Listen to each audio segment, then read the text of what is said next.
Buenos días a todos. Acá estamos en los centros corporativos. Me autopresento, creo que los que ya me conocen la mayoría. Yo soy Julio Vélez, soy el anfitrión, el dueño de casa, y he cursado la maestría con Adolfo Alvarado. Estamos aquí desde la primera hora. Ya, como se mencionaba previamente, el 4 y 5 de noviembre del año 1999 iniciamos el primer Congreso Nacional de Derecho Procesal Garantista. Y lo iniciamos pensando en debatir el derecho, y allí la primera conferencia de nuestro maestro que explicó qué era el garantismo, no lo voy a hacer ahora yo aquí, pero sí en el final de la misma decía Adolfo Alvarado: hago votos para que de acá salga algún camino para encontrar una luz, un correcto diagnóstico de lo que nos está pasando y ver si la solución final de la crisis judicial no pasa por el único camino de cumplir la Constitución. Se me dio por mirar esta conferencia y otra a la que voy a hacer referencia y dije: siempre estamos en la plena vigencia de estas palabras, y mientras estas palabras estén vigentes y el mandato sea que se cumpla la Constitución, necesariamente vamos a tener que seguir haciendo nuestro congreso, seguir debatiendo las ideas que desde aquí se han propagado no solamente para la República Argentina, sino en toda América Latina, y ha cruzado hasta el viejo continente. Y las ideas que hemos debatido aquí en Azul son carne en códigos procesales, en cambios legislativos, en notables posiciones doctrinarias, en jurisprudencia.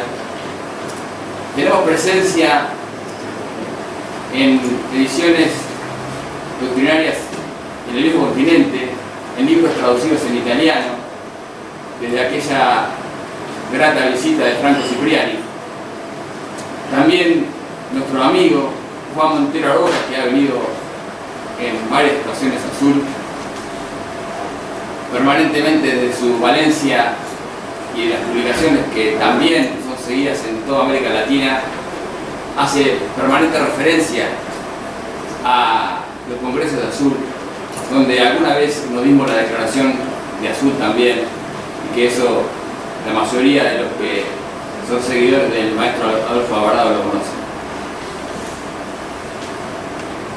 Mucha agua ha corrido bajo el puente desde aquel primer congreso, y seguimos hoy con la temática de la Constitución, porque básicamente hablar de la prueba en un proceso republicano, de proceso y república, como nos va a hablar Glauco Merato, de proceso y verdad, como hablará Juan Casabela Dávalos, y de la noción de estándares de prueba, de que nos hablará Mario Baruca.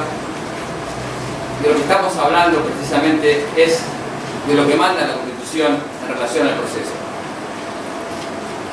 Porque está claro que estos términos de prueba, proceso y república son términos inescindibles. Pareciera ser que no es posible hablar de república, que implica la independencia de los tres poderes, si dentro del Poder Judicial, si dentro de la aplicación del debido proceso del que habla la Constitución argentina y todas las constituciones de Latinoamérica, no tenemos un proceso ajustado a lo que manda esa Constitución. Esto es un proceso en que la prueba sea el centro de ese sistema y que la verdad pase a segundo plano. Y esa prueba, en una verdad de perogrullo, pero si aplicamos la simple idea de proceso que todos nosotros creo que compartimos, este proceso entre pares iguales y antagónicos ante un tercero imparcial, deberíamos verificar una vez más que en el proceso la prueba tiene que ser producida por partes. Esto que nos repetimos entre nosotros y que compartimos, pareciera ser que debe ser repetido nuevamente cada vez que tratamos estas cuestiones, y que la verdad pase a ser un segundo plano, porque lo que nosotros compartimos como idea de proceso es un sistema de solución de conflictos. Lo que importa es precisamente la solución del conflicto, no alcanzar la verdad objetiva como algunos todavía pretenden sostener. Y en esta idea de proceso que hoy venimos a discutir, de proceso de verdad, de prueba, de república, también osé recurrir a aquella magnífica y inolvidable conferencia de Héctor Superti en el final de nuestro primer congreso, que algunos que estuvieron o los que estuvieron no habrán podido olvidar, que nos planteó la idea de un país ideal que se llamaba Ad Negra, en el que lo único que teníamos era la Constitución, y hizo un derrotero de ese ideal proceso para este nuevo país Ad Negra, en el que precisamente nos hablaba de esto, de un juez imparcial, de partes iguales, y que de ahí deriva toda la esencia de lo que es el debido proceso.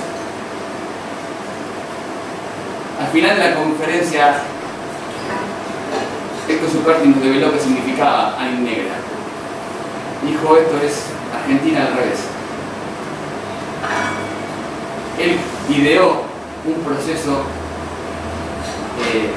ideal, valga la redundancia, para un país imaginario, que es el país imaginario de cada uno de nosotros, de los que venimos y vienen de distintos lugares de toda América Latina, y que lo único que necesita ese país imaginario para tener un proceso justo, un debido proceso, es lo que postulamos aquí, y es el irrestricto respeto de nuestra Constitución Nacional. Por esto simplemente quería hacer una presentación del panel que ahora me toca hacer de coordinador. Quiero presentarles a quienes nos acompañan hoy aquí y nos distinguen con su presencia. Ya Glauco y Mario son viejos conocidos de la casa, y a Juan le estamos dando la bienvenida para esta nueva edición del Congreso. El primer término lo hablará Glauco Gumerato Ramos, de San Paulo, Brasil. No se asusten porque habla muy bien en español.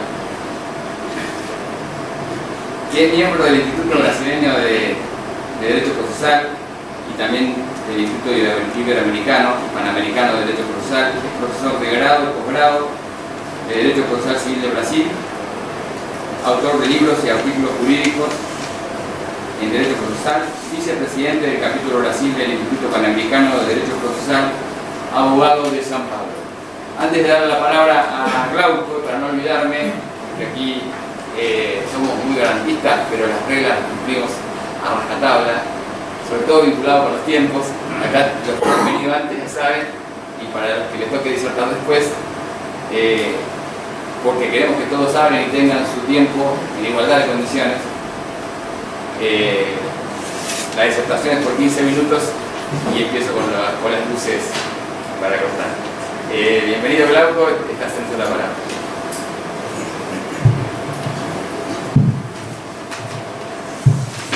Buen día amigos, es una alegría personal para mí, personal, académica, profesional, volver a Sur una vez más en esta tierra encantadora que es Argentina, en esta ciudad maravillosa, con un pueblo muy acogedor que es Azul. Mis felicitaciones a la Facultad de Derecho del Centro de la Provincia de Buenos Aires, a la Universidad Nacional del Centro de la Provincia de Buenos Aires, a mi amigo profesor Julio Vélez por una vez más invitarme acá, por mi soprimo castellano, portuñol, cualquier cosa que se vaya, para que les pueda aburrir un poquito más con algunos temas específicos de derecho procesal o de teoría general de derecho, de república y de proceso. Un cumplimiento especial al presidente honorario del Instituto Panamericano de Derecho Procesal, mi querido y venerable maestro Adolfo Alvarado de Choso, que es una figura que me ha proporcionado un cambio importantísimo en mi vida profesional de abogado, además de profesor de Derecho Procesal Civil. Le soy eternamente agradecido, maestro, por todo, por todo. a todos de la asistencia al cumplimiento en la persona de mi inolvidable maestro, Ariel Daniel, y quien tuvo semillas plantadas de temas de epistemología, temas generales de filosofía de derecho, filosofía general, que hoy son muy importantes para la formulación de un raciocinio, un razonamiento lógico, un razonamiento efectivamente racional y no un razonamiento metafísico, como se ve mucho por los temas en la doctrina de derecho procesal en general, además de las doctrinas que plantean los temas con rasgos activistas. Señores, proceso y república son categorías jurídicos-políticas que se intercambian. Son categorías jurídicos-políticas que existen en el universo de la teoría general del derecho, en el universo de la teoría general del proceso, y son categorías que en el plan pragmático de la realización jurídica se correlacionan con toda perfección. Nosotros tenemos un estándar mayor, que son las constituciones de nuestros países, donde desde allí desarrolla varios enunciados prescriptivos, varias reglas legales que nos permiten la configuración de estos dos institutos importantísimos, de estas dos categorías jurídicas que son el proceso y la república. Son dos categorías que se correlacionan en el mundo pragmático de la efectivación del derecho. Por lo tanto, la república es caracterizada por tres criterios fundamentales. La república se caracteriza por la representatividad. El pueblo elige sus representantes que van a integrar el poder legislativo y el poder administrativo. Por tanto, lo primero es la representatividad. Lo segundo criterio es la periodicidad, porque se reciclan los tipos que se asumen los cargos públicos después que son elegidos, cumplen un periodo de su mandato y después se le quitan para que otros tipos, otros políticos elegidos por el pueblo, representantes del pueblo, por tanto, asuman el papel político dentro del Estado, en el poder judicial, en el poder legislativo y poder administrativo. Y el tercer criterio fundamental es la responsabilidad. Por tanto, periodicidad, representatividad y periodicidad son criterios que marcan un perfil republicano del Estado. Además de eso, incluyo yo la separación de los poderes, el checks and balance, el sistema de frenos y contrapesos, donde hay la separación y la independencia de los tres poderes. Son armónicos entre sí, pero independientes son los tres poderes que componen el Estado y por tanto un Estado republicano. La representatividad, la periodicidad de la República marcan las funciones políticas que son ejercidas por las personas físicas que componen el Estado. Funciones políticas tienen como presupuesto la elección, la discrecionariedad, la elección de conductas que se puede tener. El intendente de la ciudad elige, escoge, opta bajo su discrecionalidad si hará una puente, si hará una escuela, si hará una escuela de niños, si hará un hospital. Hay la discrecionalidad y la discrecionalidad es legitimada por el voto que la población le ha confiado. Lo mismo pasa a los integrantes del Poder Legislativo. Los integrantes del Poder Legislativo, cuando crean las leyes, lo hacen bajo la discrecionalidad de las escuelas. Crearemos un nuevo Código Civil para la Argentina, se lo creó y está en vigor hace un mes, poco tiempo. Crearemos un nuevo Código de Proceso Civil. En mi país, en Brasil, está en el Parlamento el desarrollo final del proceso legislativo para que tengamos un nuevo código que, de nuevo, no tiene absolutamente nada. Es lo mismo de lo mismo, es un gatopardismo procesal, como me dice siempre el maestro Alvarado de Soso, donde tenemos una nueva ley, pero con rasgos iguales al código que rige hoy en Brasil, con premisas autoritarias y demasiadamente publicistas. No hay un cambio de paradigmas entre lo que tenemos y lo que queremos. Es lo mismo, pero hubo una elección, una opción por el legislador para crear un nuevo código, opción esta legitimada porque son elegidos por el pueblo. ¿Y el juez? ¿Dónde está la periodicidad del juez? ¿Dónde está la representatividad del juez? Muchas veces, ¿dónde está la responsabilidad del juez? Nosotros no la vemos.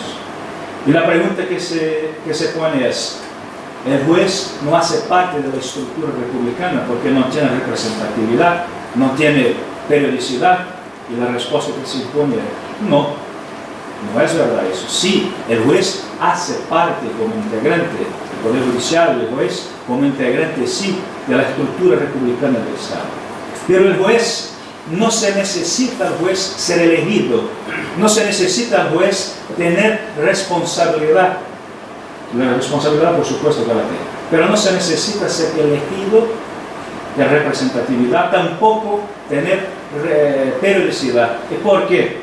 Porque los jueces jamás pueden desarrollar una función donde se presupone discrecionalidad.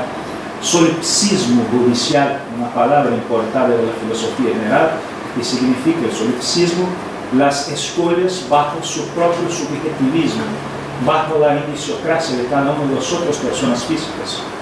La función democrática y republicana del juez no le permite elegir cuando baja su fallo, porque cree el juez que la parte es más débil, entonces tiene que ayudarla. O prevé el juez que el Estado es más importante que la sociedad, entonces vamos a bajar un fallo favorablemente a la municipalidad, por ejemplo. No, el juez tiene que pautar su pauta de trabajo bajo un marco republicano y democrático de actuación. Solamente puede ser desde una perspectiva republicana donde no se elige, pero sí hace cumplir la ley, hace garantir los derechos subjetivos de los ciudadanos, de las personas físicas o jurídicas que buscan la tutela jurisdiccional. Los jueces no eligen, no escogen, y por eso no pautan con discrecionalidad sus conductas, y por esa razón que no necesitan ser elegidos, no necesitan tener representatividad y tampoco periodicidad, porque no marcan sus conductas con discrecionalidad. Eso es un rasgo fundamental de la República. Y dentro de ese marco de ideas tenemos algo muy importante en la teoría general del proceso, que es la idea, compuesta tradicionalmente desde el inicio del siglo XX, de los llamados institutos fundamentales del derecho procesal, que en Argentina, en mitad del siglo pasado, José Javier Poletti ha llamado de trilogía estructural del derecho fundamental. Son tres categorías, y yo le diré ahora en la dinámica republicana, en la orden correcta que la dimensión republicana del proceso nos obliga. Los institutos son acción, proceso y jurisdicción. Todo el fenómeno procesal se desarrolla desde estos tres conceptos fundamentales, de estas tres estructuras fundamentales, desde la acción, desde el proceso, desde la jurisdicción. Todo pasa por eso, y eso es una observación empírica, lógica, y tenemos que hacer. La idea de estructurar el estudio y la comprensión del derecho procesal desde sus tres categorías, desde esos tres ejes fundamentales, se debe a Chiovenda en una aula magistral que ha dictado en Bolonia en el año de 1903, en febrero de 1903, donde Chiovenda ha hablado de la acción en los sistemas de los derechos.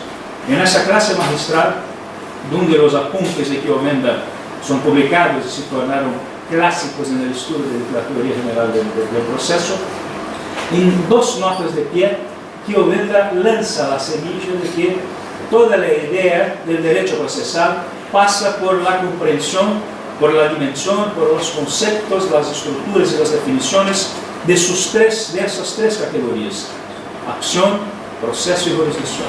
Es verdad que Chiovenda, allá en 1903, dijo: proceso, en esta orden, proceso, acción y jurisdicción.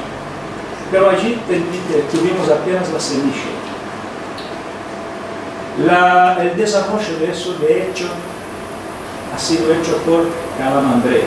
Calamandrei fue discípulo de Pío X, pero Calamandrei, como todos lo sabemos, tuvo una participación pero muy importante en la configuración del Código de Proceso Civil Italiano de 1940. Es el auge del nazifascismo en Europa. Calamandrei, como todos sabemos, ha sido el redactor de la exposición de motivos que ha sido firmada por Dino Grande, que a época era el guardacelos de la República Italiana. Calamandrei, en un trabajo suyo, en más de 100 páginas, desarrolla las ideas de que los institutos fundamentales, después de la idea de Pío X, tenían que ser explicados y expuestos en esta orden, miren: jurisdicción, acción y proceso. Donde allá Calamandrei enaltece la figura de la jurisdicción, enaltece y potencializa los poderes del juez, para que desde allí se pueda el Estado, a través del Poder Judicial, encaminar los designios de la sociedad, en el caso de la sociedad italiana, bajo las ideas del Estado fascista del Duce que imperaba en Italia en mitad del siglo pasado. Calamandrei nos da cuenta, y eso de hecho se pasó, que el Código de Proceso Civil Italiano de 1865 empezaba en su legislación, en su estructura legislativa, tratando de la acción después del proceso y después de la jurisdicción.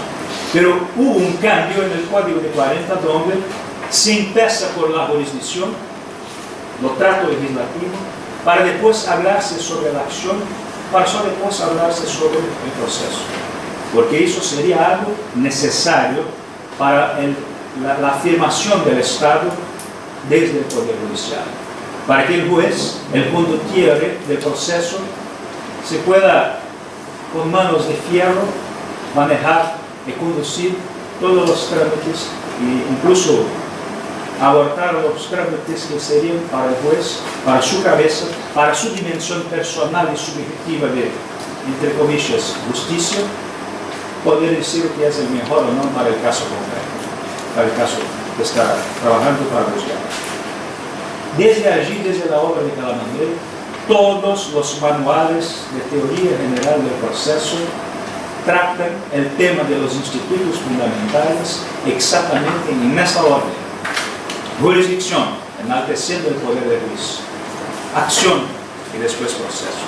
Pero eso, además de una concepción muy autoritaria, porque enaltece, fortalece la figura del juez, fortalece el poder judicial en detrimento de las garantías y de los derechos subjetivos de los ciudadanos.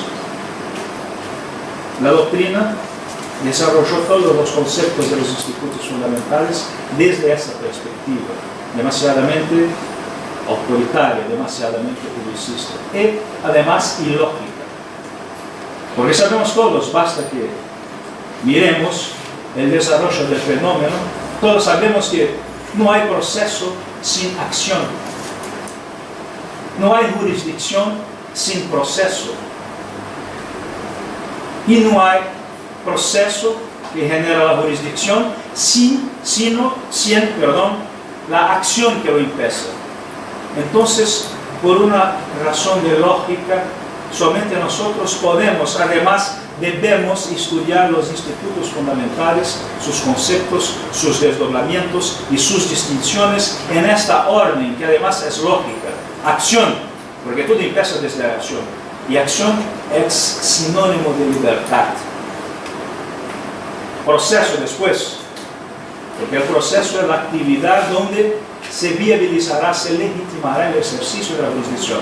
Proceso, por lo tanto, es la garantía. Acción es la libertad. Proceso es la garantía para que se pueda después tener el ejercicio legítimo, democrático y republicano de la jurisdicción, que es el poder. Y si la estructura republicana y democrática en donde estamos involucrados establece un marco constitucional con enunciados prescriptivos en el plano sintáctico para que nosotros podamos tener la certeza y la seguridad de que el Estado no exagerará en ejercicio de su poder contra nosotros, los ciudadanos. Es evidente, efectivo, es necesario que comprendamos que los institutos fundamentales tienen que ser propuestos, desarrollados en esta orden. Y eso es muy importante para que la doctrina que desarrolla los conceptos, y derecho lo que es son conceptos, el lenguaje, sus dimensiones sintácticas, semánticas y después la pragmática, que nosotros de la doctrina y los ejercentes del Poder Judicial juntos lo hacen para que tendremos las ideas y los conceptos fundamentales del derecho. Si imposemos desde aquí la lógica de los institutos fundamentales, por esa lógica funcional, además de esa lógica republicana, que todo empieza por la acción, y desde la acción tenemos el start del proceso, y que desde allí, en un ambiente, en un camino reglado por ampla defensa de lo contradictorio, tendremos el ejercicio democrático de la jurisdicción. Esa idea de concebir las cosas efectivamente nos proyectará para la construcción de una teoría general del proceso desde un punto de vista republicano. Y allí sí tendremos efectivamente posibilidad de encontrarnos, correlacionarnos en el plano teórico, además de lo pragmático, esos dos conceptos jurídicos políticos de suma importancia que son proceso y república, y esas vinculaciones entre los dos que generan la idea de los institutos fundamentales. Y todo eso, por supuesto, que reflexionará en la idea del acuerdo. Agradezco muchísimo la atención, pido las disculpas porque, por supuesto, he extrapolado un poquito, pero yo soy el autor y no identifico el color rojo, pero les agradezco además la paciencia de vivir con mi oportunidad cansada. Muchas gracias.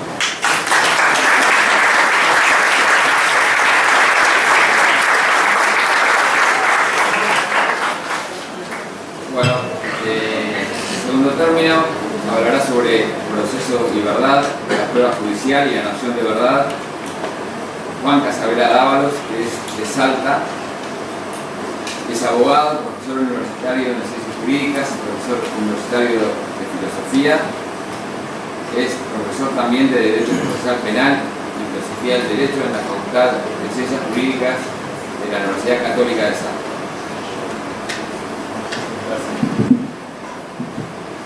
Bueno, como dice el Quijote, el pecado que más a Dios ofende es el de la ingratitud. Voy a empezar yo por las gratificaciones y sobre todo el brindado de las gracias al profesor Adolfo Alvarado Belloso, a quienes acondicionaron mi llegada en definitiva, como el doctor Federico Domínguez y mi amigo Aníbal Acosta.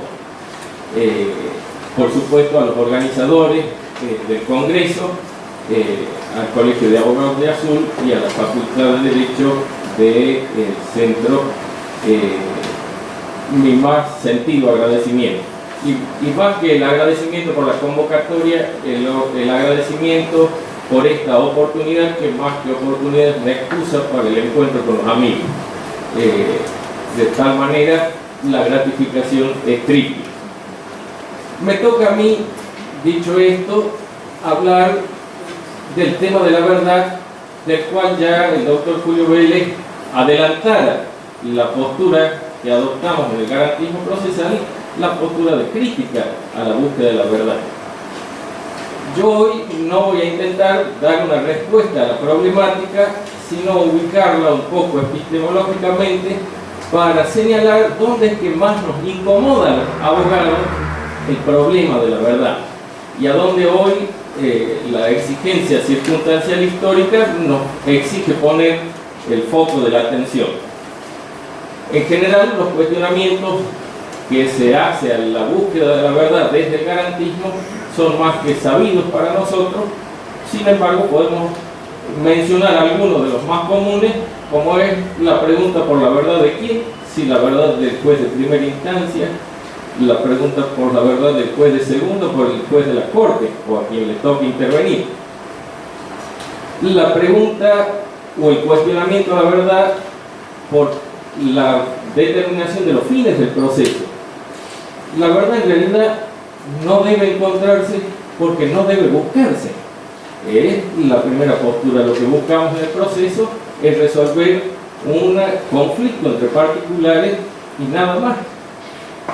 También tenemos algunos cuestionamientos de orden político, histórico o económico en cuanto decimos que en realidad en el proceso no hay tiempo para buscar la verdad. No tenemos una actitud científica, no estamos ordenados, no tenemos los medios dispuestos para alcanzar la verdad y además tenemos miles de límites en función de las restricciones formales de la ley en pos de la garantía de la defensa en curso. Por lo tanto, la verdad pareciera no tiene nada que ver con el proceso judicial. Además, le agregamos algunas otras críticas, como la de la imposibilidad filosófica, es decir, la asociamos con alguna postura escéptica acerca de, o alguna teoría escéptica filosófica acerca de la posibilidad del conocimiento para terminar de desnostar la posibilidad de la búsqueda de la verdad. En realidad, lo que quería ahora era señalar si la verdad como objeto de estudio, ¿a quién le compete, a qué ciencia le compete su abordaje? En primer lugar, debemos decir que la verdad es un problema específico de estudio de la filosofía. De hecho, la filosofía le encomienda ciencias auxiliares específicas destinadas a la búsqueda o a la observación o al estudio del conocimiento y de la verdad. Entre ellas, la más clásica teoría del conocimiento, más modernamente la epistemología, y entre las cuales hay muchas variantes que tampoco me voy a detener en señalarlas. Simplemente las más clásicamente conocidas, la teoría del conocimiento aristotélica, que es la teoría que dice que los seres humanos nos representamos el mundo de las realidades o los objetos que se nos presentan enfrente a través de la percepción sensorial de la cual extraemos las notas esenciales y formulamos el concepto. Es decir, es la representación esencialista. El producto del conocimiento es la representación de una esencia de las cosas.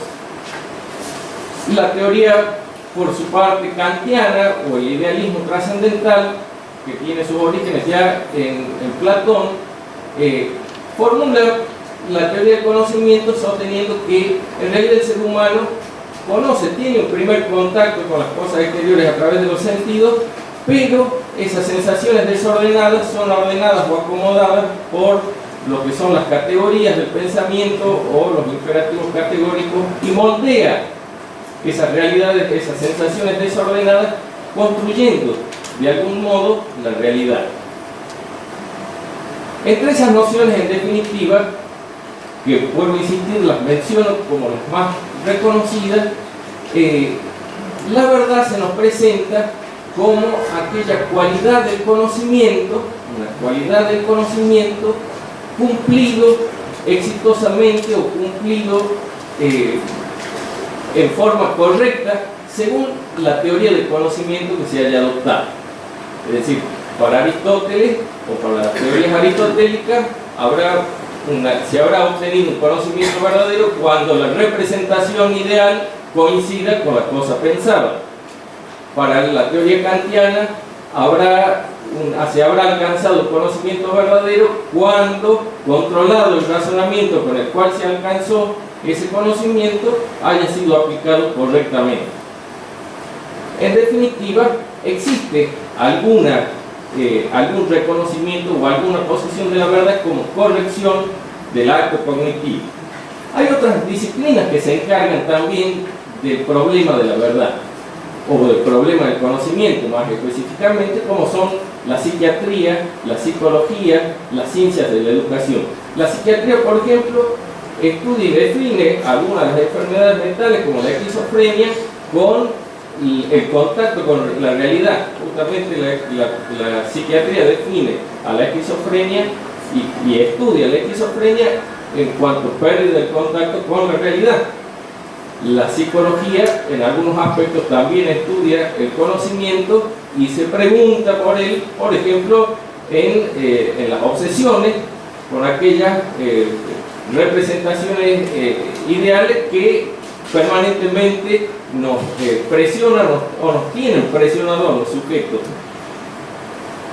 Las ciencias de la educación, la pedagogía, la didáctica, se ocupan puntualmente también del conocimiento y de la forma de concretarlo. Incluso se combina con la psicología y tenemos la psicología de la educación, la psicopedagogía, etc.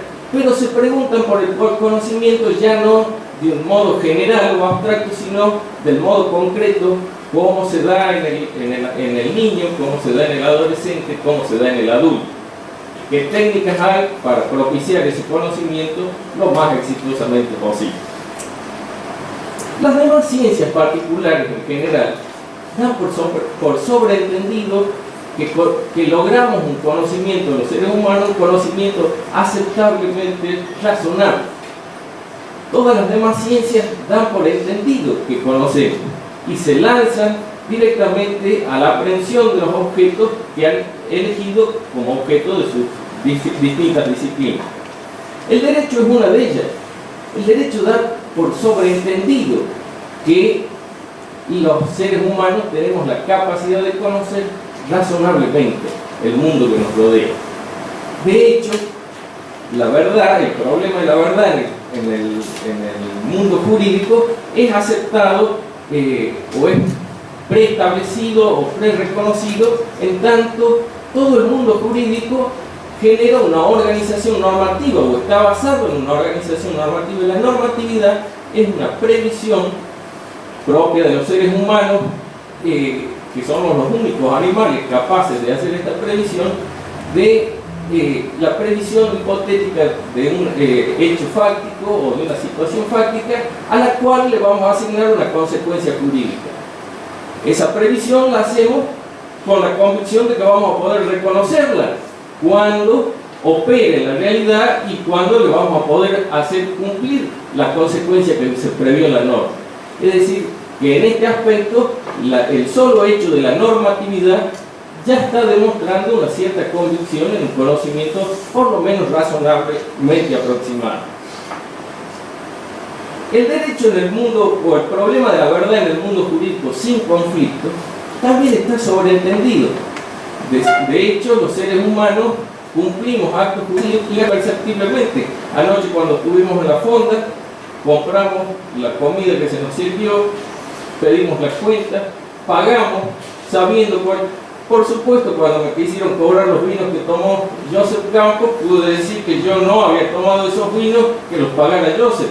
Y por lo tanto, di por cumplida mi obligación jurídica. El fondero también dio por aceptado, por verdadera esa realidad, y sin ninguna complicación ni necesidad de fundamentar esa realidad, cumplimos el acto jurídico. Es decir, dimos por sobreentendido que las prestaciones las conocíamos, que razonablemente las aceptábamos como verdaderas y por lo tanto las ejecutamos casi sin darnos cuenta. Ahora bien, cuando en el mundo jurídico se plantea el conflicto de las hipótesis, que una sostiene una como afirmativa y otra se niega, entonces en esos casos se nos plantea la necesidad de la fundamentación.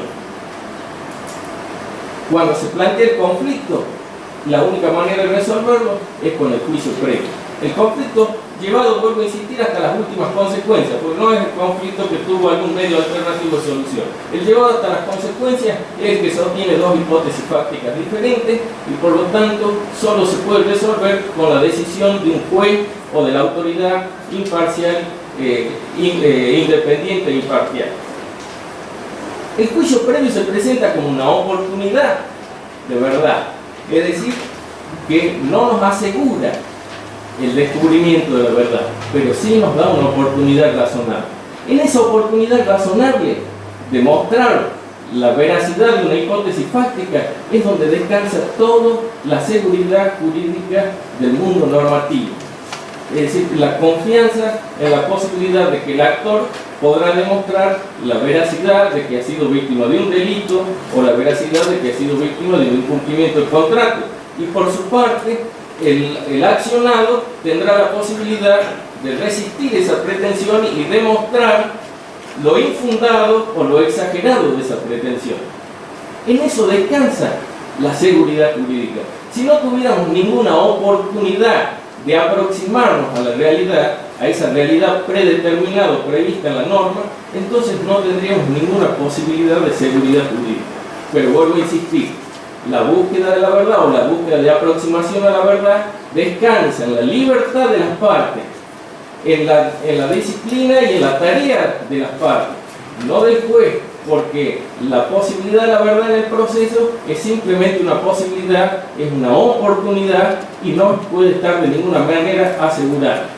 En realidad, esto es un razonamiento que viene, y con esto vamos terminando, que nos viene un legado de la modernidad racionalista, de la normatividad, que ha previsto en realidad dos principios generales, que es el de la legalidad o convencionalismo sancionatorio de lo jurídico, en virtud del cual nuestro artículo 19 dice: nadie está privado de lo que la ley no prohíbe, ni obligado a hacer lo que la ley no manda, y porque la ley predefine los hechos fácticos y las consecuencias jurídicas. Cuando predefine las situaciones fácticas, según el criterio racionalista de la modernidad en el mundo jurídico, es la previsión. Esto no se estudia normalmente en las facultades, en el orden del grado, cuando en realidad no es solo la previsión hipotética, es necesario que la previsión hipotética sea empíricamente verificable. Lo que es empíricamente verificable exige que la verificación se haga sobre un elemento objetivo, es decir, un dato de la experiencia sensorial externa que pueda ser captado, controlado por todas las partes. Y eso es el primer paso de la garantía de la legalidad. El segundo paso es que tenga asignada la consecuencia jurídica. Y finalmente otro subprincipio, un principio que muy poco reconocido, que es el principio de la recognoscibilidad judicial. Los jueces no tienen facultad, y esto tiene una connotación histórica en Francia con la desconfianza de los jueces después de la Revolución.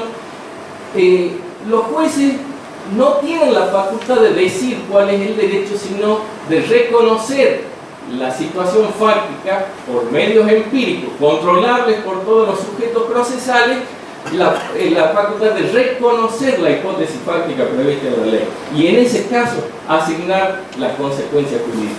De este modo, la verdad o el conocimiento verdadero tiene alguna oportunidad dentro del proceso, porque en rigor la verdad como condicionamiento, cualidad del conocimiento, debemos reconocer que a su vez es el primer acto de la razón. Y en el garantismo lo que pretendemos es que se imponga la fuerza de esa razón sobre la fuerza de la arbitrariedad o la razón de la fuerza. Muchas gracias.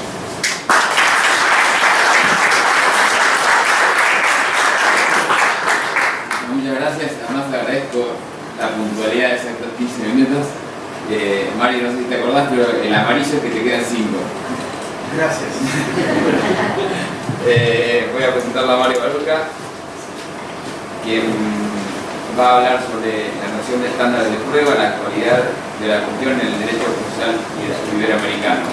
Mario Baruca es de Santa Fe, es magíster en Derecho Procesal por la Universidad Nacional de Rosario, profesor de grado y posgrado de Derecho Procesal también en la Universidad Nacional del Litoral, la Católica de Santa Fe y en la Universidad Nacional de Rosario, y es juez de primera instancia de circuito de primera nominación en la ciudad de Santa Fe. Muchas gracias. Buenos días. Emulando a un jugador de fútbol famoso que jugó en Boca y en Argentinos Juniors y que el equipo del que no soy hincha, puedo llegar a decir que Baruca está feliz. Y está feliz porque está de nuevo en esta hermosa ciudad ante ustedes, por lo cual le agradezco a Julito, organizador, a Adolfo y a todos los que hicieron posible mi presencia en este prestigioso auditorio. Y también agradezco enormemente a Eduardo Terraza, por el que hicimos en el Roque de los temas, y me introdujo en este tema que la verdad, valga la redundancia, se constituyó en apasionante y se los recomiendo para todos aquellos que pretendan hacer una tesis de maestría o una tesis doctoral. El tema es la noción de los estándares de prueba, anexo la realidad en la procesalística iberoamericana. Miren, hasta acá siempre hemos estudiado la actitud o la conducta de las partes y del juez frente al proceso, pero siempre desde el punto de vista de las partes. Y hoy les propongo cambiar ese punto de vista y lo vamos a hacer desde el punto de vista del juez.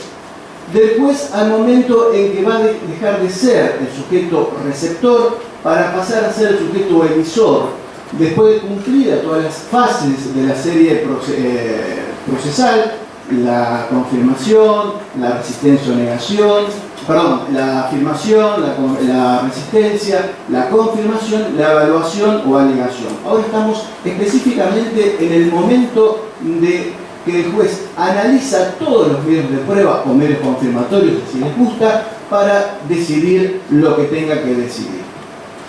En el tema que tenemos en estudio, entra a detallar, y obviamente lo derivo al estudio de la ponencia que confusamente hice, entra a detallar temas como la carga de la prueba, el fin de la prueba, la función de la prueba, los sistemas de valoración de la prueba, que va a depender su enfoque desde qué punto de vista nos estamos colocando con respecto al proceso, si del activismo o del garantismo.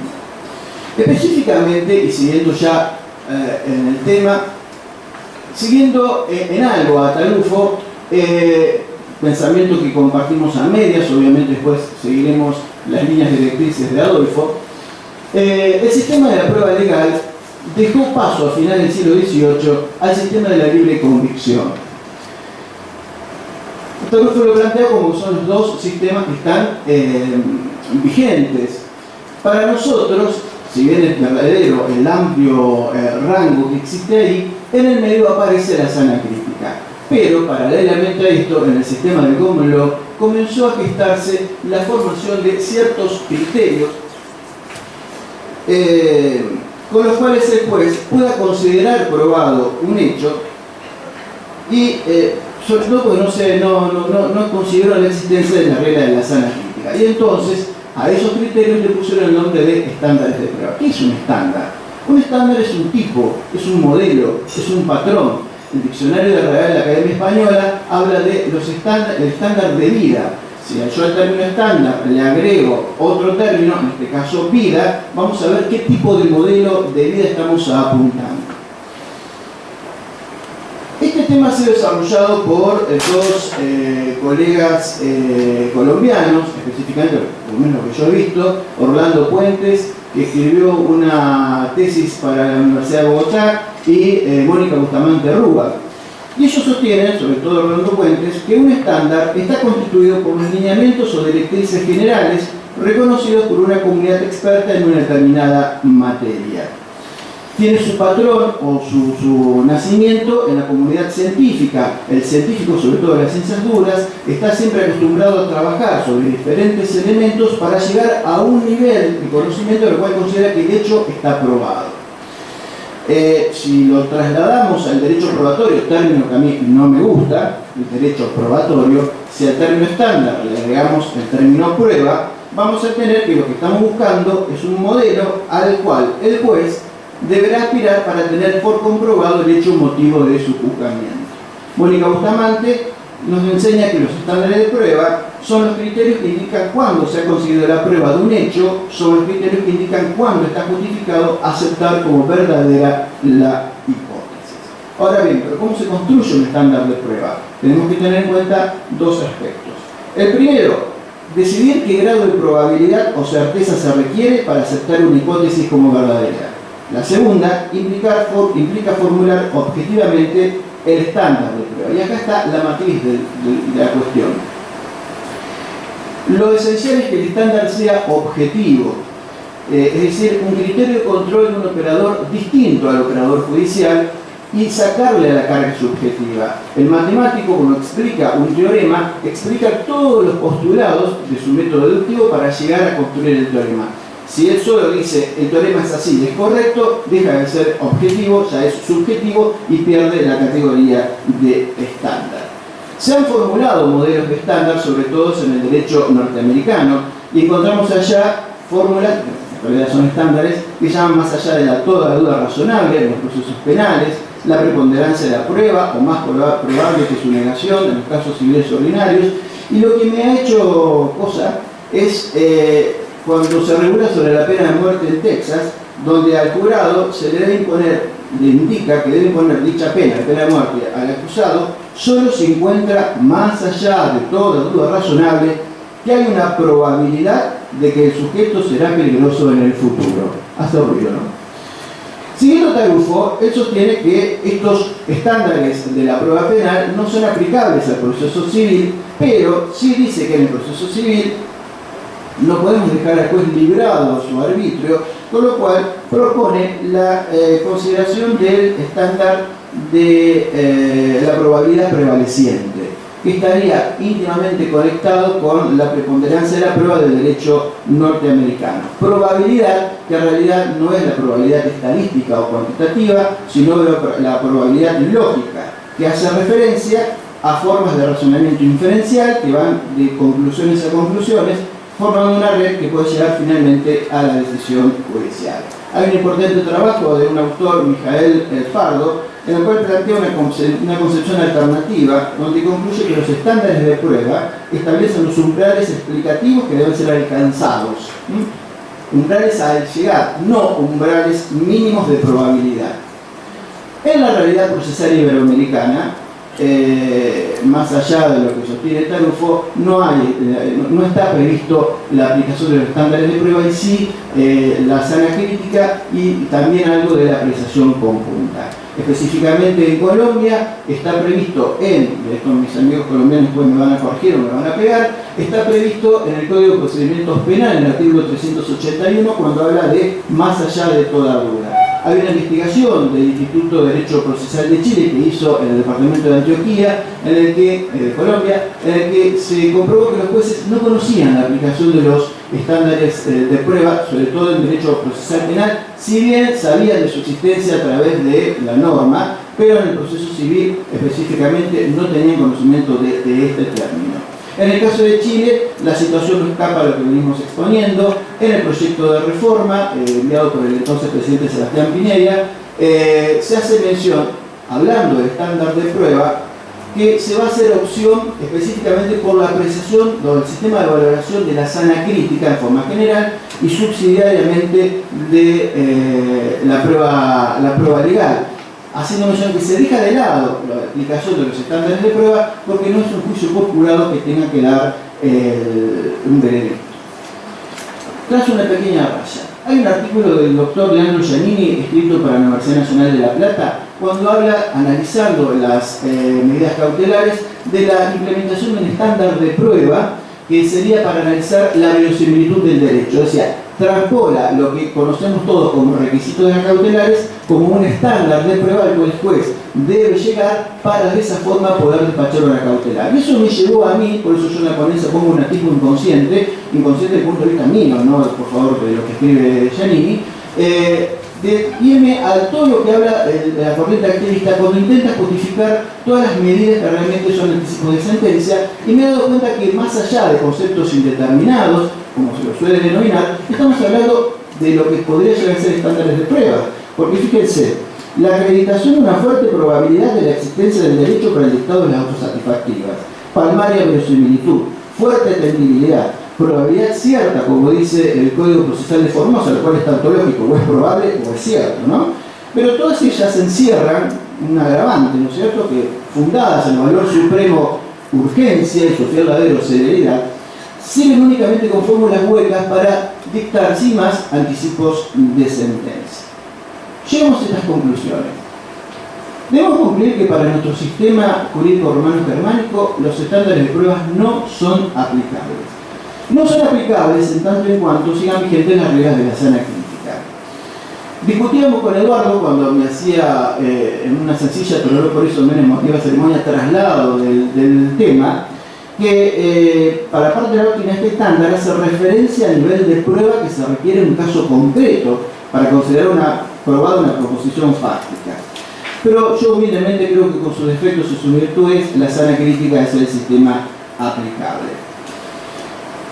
El concepto de sana crítica, y eso lo llevo a estudiar a lo que propone Adolfo, es un concepto muy amplio en el cual la complejidad para llegar a entender los estrictos alcances de este término ha hecho que muchas veces el juez avance y razone todo, no solamente aquellos medios de prueba o confirmación que deben ser valorados por esta regla, sino también aquellos que tienen previsto su valor legal, como es en el caso de las pruebas tasadas. Como contrapartida de eso, surge lo que se llama la apreciación conjunta. ¿Qué es la apreciación conjunta? La llamada apreciación conjunta de la prueba radica básicamente en llegar a establecer los hechos probados, no tomando en consideración y valorando cada uno de los medios de prueba en sí mismo considerados, sino atendiendo al conjunto de todos los medios practicados. Esto encuentra la justificación en que la convicción judicial no puede obtenerse analizando cada medio en forma particular, sino que debe ser en un todo para llegar a una conclusión. Esto es lo que propone el artículo 386 del Código de la Nación, el Código Procesal de la Nación y todos los códigos que le siguen, no en el caso de Santa Fe, somos medios díscolos, es lo que específicamente hace mención el proyecto del Código Procesal Civil de Chile. Esto trae dos consecuencias que no son permitidas o que son prohibidas. Primero, la no motivación real de las sentencias, porque no se pone en manifiesto las máximas de la experiencia que llevan a un juez a otorgar credibilidad a un medio confirmatorio en detrimento de otro. Y segundo, el desconocimiento de las reglas legales de la valoración de la prueba. Pero Montero en esto dice, está bien, pero no seamos tan duros con todas las críticas, busquémosle cuáles son los puntos positivos. Y los puntos a favor están dados en estos casos, cuando varios medios de prueba se complementan entre sí, o incluso cuando el resultado de uno incide en el otro, o cuando existen varios medios de prueba cuyos resultados son contradictorios. Lo concreto es que cuando uno hace una apreciación conjunta, tengamos que hacer este sistema de valoración siempre con los mismos medios, regidos por ese mismo sistema de valoración, valga la redundancia, y no confundir y hacer una apreciación conjunta entre un medio valorado por la sana crítica y otro medio valorado por la prueba legal. Los estándares de prueba, como lo estamos viendo, fue una creación del common law.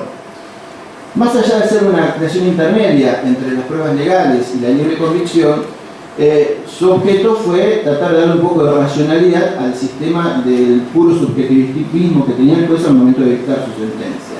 Pero en realidad está dirigido más que al juzgador de derecho, al juzgador de los hechos. El juzgador de derecho y el juzgador de los hechos se confunden en la figura del juez en el sistema románico germánico. En el sistema del common law se diferencia el juzgador de los derechos, que es el juzgador profesional, y el juzgador de los hechos es el jurado. Por eso que se instauran en los estándares. El lego no sabe distinguir, no tiene por qué saberlo, ni tampoco dar explicaciones del por qué considera aprobado un hecho, y ante tamaña libertad es claro que el sistema le provea reglas a que atenerse. En ese caso, en Norteamérica tenemos las reglas federales del procedimiento civil, decirle por lo menos cuándo un determinado hecho ha alcanzado un nivel probatorio aceptable. Nos preocupa porque estamos viendo que con el tema de los estándares de prueba se está transpolando cosas del sistema anglosajón a otro tipo de sistema. Decir cuándo está aprobado o no está aprobado una cosa a un juez que debe expresar su convencimiento de por qué condena en esta forma es, a mi juicio, retroceder al sistema de las pruebas tasadas o pruebas legales. Y más allá de que me pueden decir, pero el sistema de las pruebas tasadas es únicamente para un medio de prueba, esto es en el conjunto, lo cierto es que sea un medio de prueba o todo el sistema, una ley o una doctrina le esté diciendo al juez cómo debe tener por probado un caso. El tema no se entiende, la investigación que se ha hecho en Colombia es harto elocuente de ello. Ratificamos la plena vigencia del sistema de la sana crítica con todas sus imperfecciones e imprecisiones. Esta regla exige, en esto lo sigo Adolfo, que el jugador piense y describa su razonamiento de modo tal que le permita al peligroso comprender las razones objetivas y subjetivas que influyeron en su ánimo a tomar la decisión que le es adversa y además posibilitar al superior igual conocimiento para que pueda saber lo mismo y eventualmente entender los agravios del impugnante. Se concluye de ello que la valoración conforme a la sana crítica al día de hoy no es una técnica exclusiva, sino que es la resultante de una combinación que reúne desde el valor anticipado de los medios de acreditamiento a la libre convicción en las declaraciones para llegar a la ponderación final de todos los medios de eficiencia regularmente llevados al proceso. Con el afán de aparecer de avanzada, seguimos importantes doctrinas y leyes que solamente aportan un elemento más a la confusión general. Y así empiezan los problemas de que el juez se considera un superdotado, que todo lo sabe, y entonces por su saber y lo que le indica el estándar de prueba, pero no su convicción, tener probado este o aquel hecho. Y ello no es ni democrático ni republicano. Con esto termino mi ponencia y ¿saben qué? Baruca, sí, feliz. Muchas gracias.